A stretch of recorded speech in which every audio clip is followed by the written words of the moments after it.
বিষয়টা কি নিয়ে ডেপুটেশন দিলেন? গত 10 তারিখে পরিষদীয় দলের মিটিং হয়েছিল, আপনাদের মনে আছে? সেই পরিষদীয় দলের মিটিংয়ের পর আমাদের রাজ্যের মুখ্যমন্ত্রী, আমাদের সকলের নেত্রী, তিনি আমাদের নির্দেশ দিয়েছিলেন যে খেয়াল রাখুন ভোটার লিস্টে যেন কোনো কারচুপি না হয়। বিশেষ করে আমরা দেখেছি মহারাষ্ট্র, হরিয়ানা, দিল্লি এসব জায়গায় ভোটের পর সব জায়গা থেকে একই অভিযোগ উঠছে যে অনলাইনে ভোটটা করানোর জন্যে তারা অনেক জায়গায় মানে এত ভোট করে নিয়ে করিয়েছে। আপনারা দেখেছেন আমাদের বারুইপুরের চাম্পাহাটিতে অসংখ্য মানুষ যারা মালদা ফালদা এই সমস্ত বাইরের জেলার লোক, তাদের ওখানে ভোটার করা হয়েছে করে একটা মানে এমন একটা ভোটার লিস্ট তৈরি করা হচ্ছে যাতে করে ওরা 26 সালে জিততে পারে।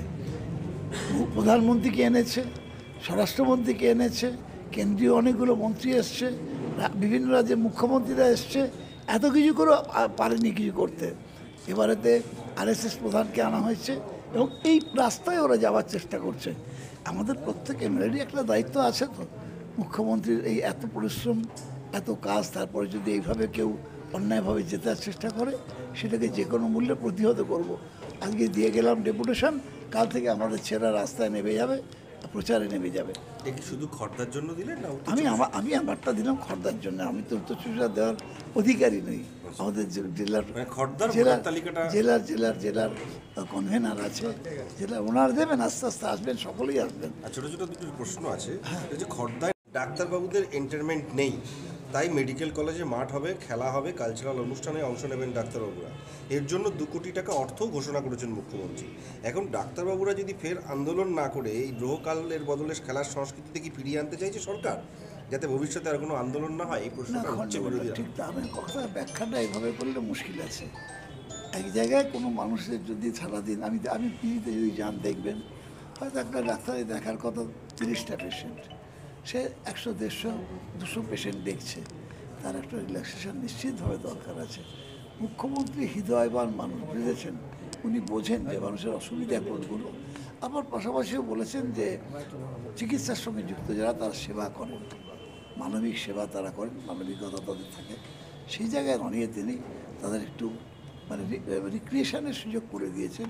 তার মানে আন্দোলন বন্ধ করার কোনো প্রশ্ন ওঠে না। আন্দোলন তো থাকবে, গণতান্ত্রিক দেশে আন্দোলন থাকবে। সোভিয়েত দেশে ছিল না, চীন দেশে নেই, উত্তর কোরিয়ায় নেই, কিন্তু গণতান্ত্রিক দেশে আন্দোলনের অধিকার থাকবে যতদিন গণতন্ত্র থাকবে। তো সেটা আটকাবার ইচ্ছা মমতা বন্দ্যোপাধ্যায়ের কোনোদিন ছিল না, থাকবেও না। প্রস্তাবের অভিযোগ তৃণমূল নেতার বিরুদ্ধে, প্রতিবাদ করলে নাবালিকার মাকে মারধর করে পলাতক ওই তৃণমূল নেতা। এই ধরনের ঘটনা একটা আমি পুলিশকে বলেছি যে এই ধরনের যারা অন্যায় কাজ করে, অসামাজিক কাজ করে, বাচ্চা মেয়েকে যৌন নির্যাতন করছে, তাদেরকে সেই ধরনের কোনো মানুষ যদি থাকে তাকে চরম শাস্তি দেওয়া হোক, সে যেন দৃষ্টান্তমূলক শাস্তি পায়। এই দৃষ্টান্তমূলক শাস্তি পেলে আর যারা করার জন্য এই ধরনের কাজে লিপ্ত থাকছে তারা সচেতন হবে, এটা হওয়া দরকার। আমার আরেকটা